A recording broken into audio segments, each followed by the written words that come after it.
In this video, I'm going to walk you through how to do hanging. And hanging is the Egoscue method's version of a standing forward fold. So you may well be very familiar with a standing forward fold, especially if you do lots of yoga. In my experience, people rarely actually perform a standing forward fold or a hanging position in the way that we should be. So most people turn a hanging position, standing forward fold position into a really passive exercise. And actually, it's quite easy when it's passive, but we're not working muscles. And posture is all about working muscles. So I'm going to teach you something that you might think that you know very well, but I promise you it's going to feel very, very different when you listen to the cues and do things in a more postural way rather than a yoga way. So as ever, I've got lots of things to think about, but one of the critical things that's different before I talk you through the ins and outs is the pelvic position. So typically, when we lean forwards to touch the floor, most people are going to send their pelvis backwards. And the reason that we do that is because it's much easier to touch the floor when the pelvis is not on top of the ankles. So to the blind eye, you might look at me here and think, wow, she's so flexible because she can touch the floor. But I'm not doing this in a way where my muscles are working. It's very passive and it's a bit useless. I will look very different when I'm doing this properly. I won't look as impressive. So this is what most people are doing.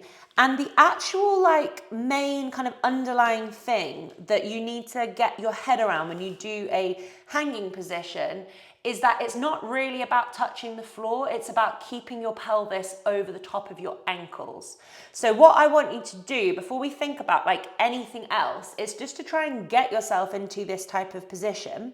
If you're limited by mobility, so obviously when people are starting off, it can be really difficult to come towards the floor. You can still absolutely practice this exercise, but you can use a countertop, you can use a chair, you can use the side of a bed, you can use something just to put your hands on to keep you high, and you can still think about everything else that we're thinking about. You don't need to be hanging freely or touching the floor. That's where we will get to in the future once other things have started waking up a little bit. So just humor me here and come down as far as you can, however that looks for you, and get a sense of probably, oh yeah, my pelvis is actually really quite far behind my ankles. And for lots of you, especially yogis, you're probably going to be really hyperextended in your knees, which is really putting this into your joints and not into your muscles.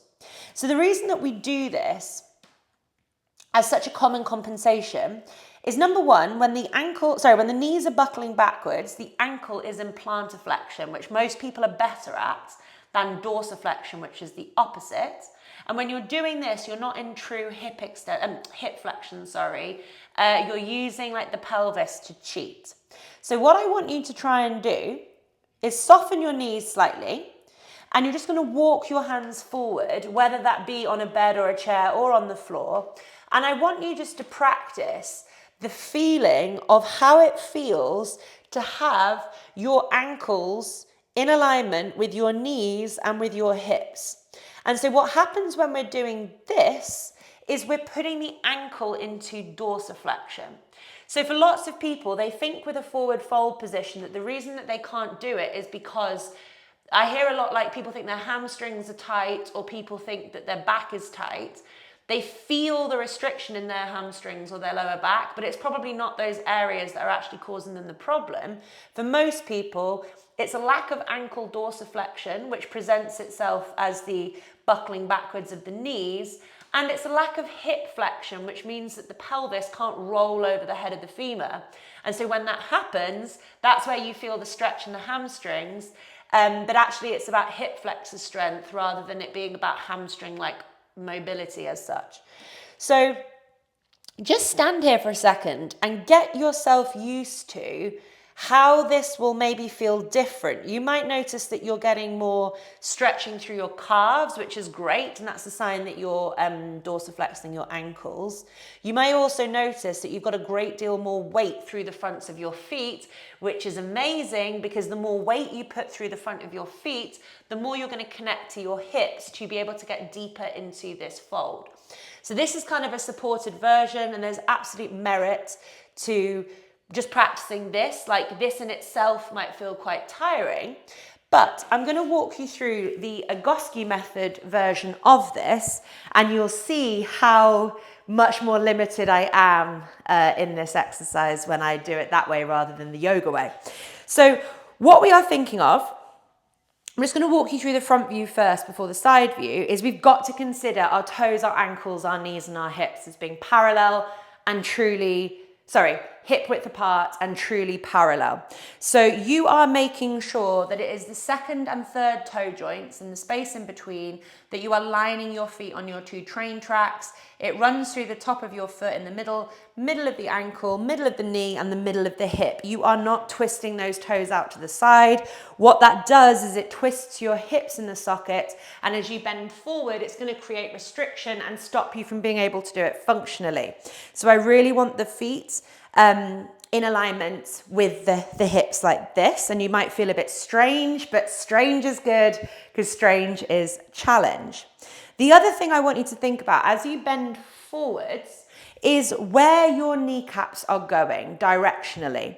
So for many people, as they lean forward, they're going to notice that their kneecaps spin outwards, and that is their body avoiding hip flexion. So the body is going into external knee rotation as they roll forwards to compensate. And conversely, you might really kind of fall inwards as you bend forwards, which we don't also want.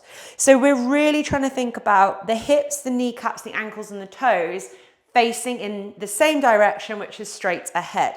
So as we bend forwards, we're looking at our kneecaps. I'll come up slightly. We're looking at our kneecaps and we're making sure that they're not rolling out and they're not rolling in. And what we are going to do to help guide our kneecaps into the right position, we're going to squeeze our quads, our front thigh muscles, and we're not squeezing our quads to lock our knees backwards, which some of you might want to do, that's the hyperextension. We're using our quads to guide the direction of our kneecaps. So we squeeze them, not to straighten the knee, but to guide the knee in a rotational way. And hopefully you'll then also start feeling other chains of muscles waking up as well. So you're using that quad strength to keep the kneecaps facing straight ahead as you come forwards. It looks like this. As you come forward, you're also trying really hard not to grip with your toes, but that can be quite difficult, so do your best. Okay, so that's what we're looking for in the front view. In the side view, we've gone through the main thing really, is that we don't want to pitch that pelvis backwards and hyperextend our knees as we do this. So I'm going to give you two different ways of coming into it. Number one, you can try really nice and slowly. And actually it can be really good here if you do want to use like a bed or a high surface to help you. Really slowly, I want you to try and keep your pelvis above your wrists. It doesn't move backwards, but your upper body pitches forwards. So you can practice just doing this. My toes are wanting to grip so much as I do that, but we can just go really, really slowly, and probably I would use a surface here just to focus on that movement of the pelvis and trying not to let it move back as little as possible.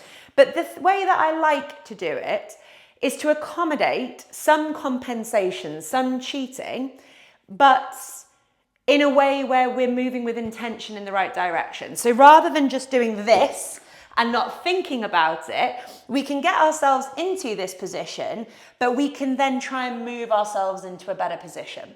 So what I want you to do is cross your arms like this, and the weight of this position is really going to help create a drag through your upper back, your shoulders, your neck and your head And this is an amazing neck stretch. So I don't want you lifting your head up and down, which people want to do. We're keeping your hands crossed, the arms are heavy, and the head is completely heavy and like tucked in. And what you can do is you can get yourself into your normal fold, standing forward fold. And what you are trying to do is remember your kneecaps and your quads, keep the quads tight, guide the direction of the knees, and very, very, very slowly, I want you to inch forwards onto the fronts of your feet. So when this exercise is done properly, it's more like a balancing exercise than anything else. You're going to feel like you're pitching forwards. You're going to feel very wobbly and unsure in your feet. You're going to feel more stretching down the backs of your legs, and you're going to maybe feel like more work going on around your hips, especially because the quads are going to be tight. So your job is simply to try and take your weight forwards in an unnatural kind of alien way and stay wherever you need to be to feel stuff happening.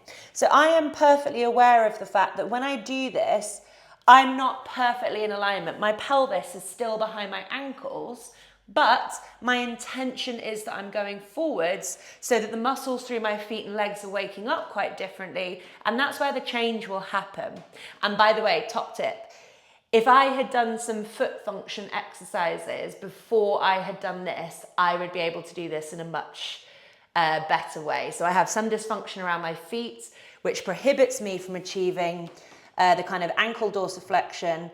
But when I'd work on that first and then do my hanging, it looks and feels quite different to me. But this is quite nice because you can see how I'm absolutely not perfect, and I'm constantly working on this just like everybody else. So yeah, hanging can look like this. And what we are trying to do is keep our quads tight, direct the position of the kneecaps, the head, the neck, the shoulders, the arms are really heavy. And inch by inch, centimetre by centimetre, we're just trying to take our weight forwards whilst keeping our knees, our quads tight.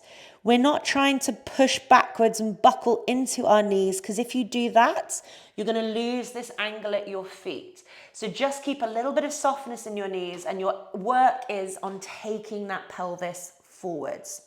And as you do that, typically I'd give this to someone for like 1 to 3 minutes maybe. Oh, I just had a nice release in my pelvis there. I'd probably give this to someone for like 1 to 3 minutes, and I'd be really making sure that they were keeping their weight even through both of their feet. So if you have a dominant leg, you might notice yourself trying to overload one leg and avoid the other, but you're really, really trying to keep the weight even through both of your legs so that your pelvis becomes balanced and the hip demand is bilateral and symmetrical from side to side. So that was hanging. I hope you found that really helpful. I hope you learned something new, and I'll see you again soon.